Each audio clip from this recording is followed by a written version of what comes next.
प्रवासी मजदूरों की पीड़ा के बारे में, उनकी ज़िंदगियों के बारे में और दूर देश जाकर सफलता पाने, समृद्धि पाने और तरक्की करने के बारे में बहुत सारी किताबें आती हैं। लेकिन उस परदेश प्रवास के पीछे यहाँ भारत की धरती पर जो कुछ छूटता है, विशेषकर जो युवा जोड़े हैं, जो वैवाहिक जोड़े हैं, उनकी ज़िंदगियों में क्या कुछ घटता है, इस पर बहुत कम लिखा गया है। यूँ आज जिस किताब की मैं चर्चा करूँगा वह खाड़ी देशों में से एक कुवैत प्रवास की एक डायरी है, जो कुवैत प्रवास में रहे एक लेखक के अपने मनोभावों की गाथा है, जो अरब में खट रहे भारतीय मजदूरों की दास्तान के रूप में सामने आई। इस किताब में क्या है, किताब का लेखक कौन है, मैं अभी बता दूं।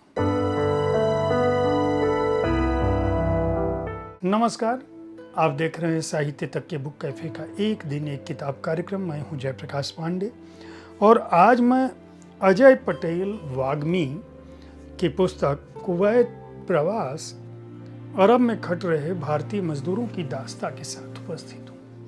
यह पुस्तक उन युवाओं के लिए है जिन्होंने जीविकोपार्जन के लिए अरब देशों को चुना है, खाड़ी देशों को चुना है। खाड़ी देशों की मुद्रा हमारी रुपए की तुलना में काफ़ी बड़ी है। वहाँ जाकर छोटी मोटी नौकरी करके भी बहुत सारा पैसा कमाया जा सकता है, लेकिन मेहनत, मजदूरी, ड्राइवरी, तृतीय और चतुर्थ श्रेणी के कर्मचारी के रूप में जो जिंदगी वहाँ की है, वह दरअसल गुलामी की जिंदगी से कहीं भी इतर नहीं है। कम से कम यह संस्मरण यही बताता है।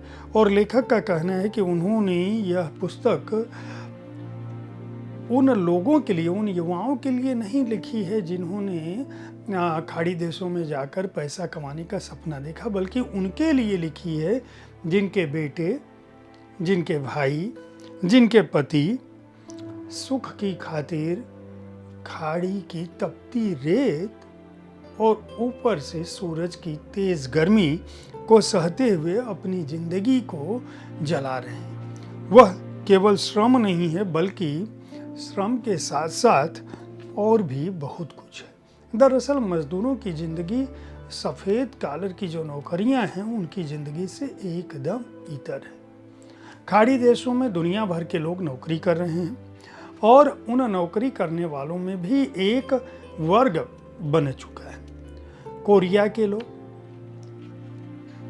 वहाँ जितने भी निर्माण के काम हैं, विनिर्माण के काम हैं, कंस्ट्रक्शन के काम हैं, वहाँ पदाधिकारी के रूप में काम कर रहे हैं। मजदूरी का काम पाकिस्तानी, भारतीय और बांग्लादेशी मजदूर कर रहे हैं। ये करोड़ों लोग जो बड़ी बड़ी बिल्डिंगें आप देखते हैं, अबू धाबी, दुबई, बहरीन, इन जगहों पे उन भवनों को निर्मित करने के पीछे, वहाँ जो तेल निकाला जा रहा है, उनके पीछे जो मजदूर खट रहे हैं, वे मजदूर दरअसल यहाँ से गए हुए लोग हैं जिन्होंने एक स्वप्न देखा था कि वे खाड़ी देशों में जाएंगे और पैसे कमाएंगे।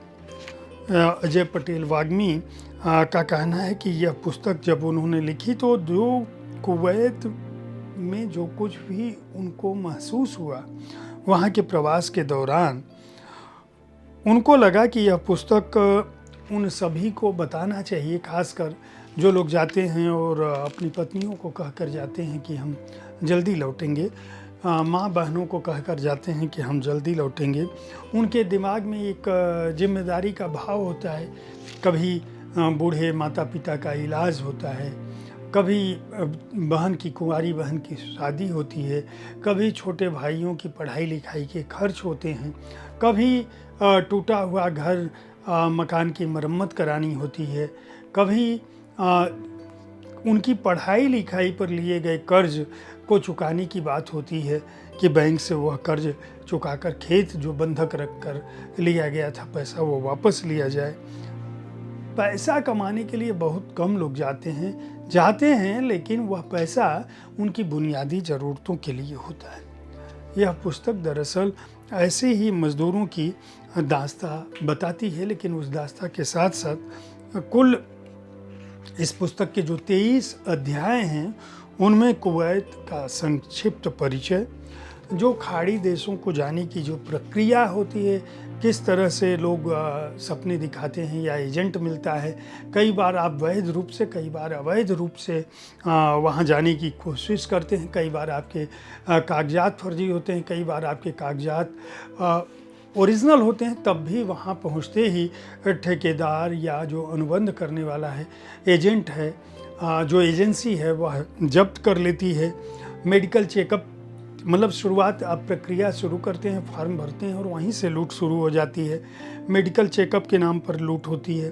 फिर कुवैत पहुंचने के बाद इनका पहला दिन किस तरह से बीता, किस तरह से सेफ्टी ट्रेनिंग दी गई, अरब में कोरियन कंपनियों की जो स्थितियां हैं और उन कोरियन कंपनियों का जो दबाव है, किस तरह से भारतीय मज़दूरों को, पाकिस्तानी बांग्लादेशी मज़दूरों को, खासकर खाड़ी देशों की जब हम बात करते हैं तो लेखक का यह कहना है कि वहाँ कोई बहुत अंतर नहीं है, विशेषकर तब जब आप मजदूरी के लिए जाते हैं। अजय पटेल वाग्मी तो थोड़ा पढ़े लिखे व्यक्ति थे, लेकिन चूँकि ज़रूरत उस तरह की थी कि उनको कहा कुछ और गया था और वहाँ जाने के बाद कुछ और काम करना पड़ा।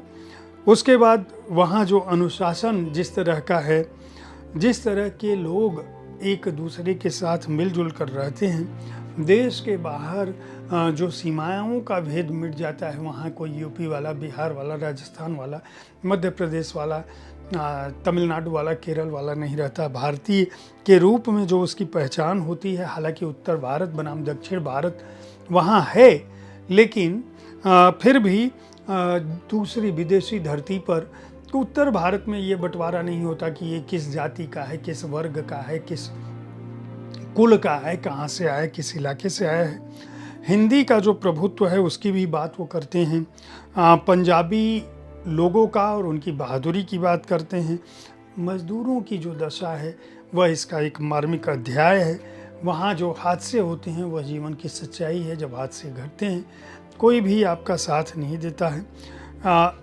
खाड़ी देश जिसके बारे में, कुवैत जैसे देशों के बारे में यह है कि वहाँ नशा करने की इजाज़त आपको नहीं है, लेकिन वहाँ भी किस तरह से शराब का निर्माण होता है और आपस में लोग जो है वो उसका एक बड़ा रैकेट चलता है, उसका भी उल्लेख है कि किस तरह से वहाँ पैसा कमाने वाले लोग, एक तरफ सुबह 7 बजे से शुरुआत होती है, रात के 9 बजे तक नौकरी होती है, बीच में बमुश्किल 1 घंटे का खाने का समय मिलता है, उस पर भी नज़र रहती है। इतनी तपती गर्मी में किस तरह से लोग काम करते हैं और उस दौरान अपने गम को भुलाने के लिए, अपनी माटी की याद को, अपनों की याद को भुलाने के लिए किस तरह से अवैध रूप से निर्मित शराब का सहारा लेते हैं और उसके चलते कई बार मृत्यु का ग्रास हो जाते हैं, मौत उनको गले लगा लेती है। वह भी एक उल्लेख है जिसको उन्होंने आत्महत्या के तौर पर दिया है। अरबी अर्थव्यवस्था में भारतीयों की क्या भूमिका है, आय बढ़ाने की जो लगन है वह किस तरह से भारतीय मजदूरों पर लगातार दबाव बनाए रहती है। तपती जिंदगियां के तहत वे पीछे छूटे लोगों की बात करते हैं, उन लोगों की बात करते हैं जो यहाँ परिवार है, जो पत्नी है, जो बहन है, जो माँ है, जिसके सपने में उसका बेटा, उसका पति, उसका भाई लौटने के लिए जब उपहार लेके आता है, उनको कभी नहीं पता चलता कि वह क्या कुछ खट कर आ रहा है। और वहाँ से ये फिर किस तरह से अपना उन्होंने अनुभव दिया है कि अंतर्राष्ट्रीय स्तर पर जब हम भारत की साख की बात करते हैं, व्यापार की बात करते हैं, कैसे जीवन में बदलाव होता है और अंततः ये लौटते हैं अपनी माटी पर। और माटी पर लौटने के बाद उनका कहना है कि स्वाभिमान के चलते विद्रोह किया और घर वापसी करने के बाद उनको लगा कि नहीं, ये जो है हमें ये पुस्तक लिखनी चाहिए ताकि इस पुस्तक के पाठकों को यह पता चले कि हम जिस महान भारत की बात करते हैं उस महान भारत में अगर रोजी रोटी के अवसर होते तो हमें विस्थापित होना, हमें प्रवासी होना नहीं पड़ता। हमें किसी दूर देश में जाके या दूसरे राज्य में जाके, दूसरे शहर में जाके, दूसरे शहरों में जाके अपमान की ज़िंदगी नहीं जीनी पड़ती। हमारे पास वह विकल्प होना चाहिए, चाहे यूपी हो या बिहार के लोग हों, खाड़ी देशों या कहीं भी बाहर जाके नौकरी करने की उनकी बाध्यता ना हो। कम से कम उनकी मातृभूमि पर उस तरह के अवसर हों कि वे अपना जीवन यापन कर सकें। अजय पटेल वाग्मी को इस पुस्तक के लिए इसलिए भी शुभकामनाएं दी जानी चाहिए, बधाई दी जानी चाहिए कि उन्होंने अपनी ज़िंदगी में मतलब तकनीकी रूप से सक्षम होने के बाद भी वह न केवल लौटे बल्कि उस पीड़ा को उन्होंने अरब में खट रहे भारतीय मजदूरों की दास्तां कुवैत प्रवास के बहाने एक बड़े परिदृश्य को उठाने में सफल रहे हैं। इस पुस्तक को सर्वभाषा ट्रस्ट के सर्वभाषा प्रकाशन ने प्रकाशित किया है। इसका मूल्य 190 रुपये है और पृष्ठ संख्या है 110। उम्मीद है साहित्य तक का यह एपिसोड आपको पसंद आया होगा। इस कार्यक्रम में आप किस तरह की पुस्तकों की चर्चा चाहते हैं उसके बारे में अपनी राय से हमें अवगत कराएं। हमारी कोशिश होती है कि विविध विधाओं की पुस्तकों के साथ आपके पास मैं हर दिन पहुंचूं, ताकि आप उन पुस्तकों का चुनाव कर सकें जिन्हें आप पढ़ना चाहते हैं। कल ठीक इसी समय ऐसे ही किसी एक कृति के साथ फिर मिलूंगा। देखते रहिए साहित्य तक। धन्यवाद।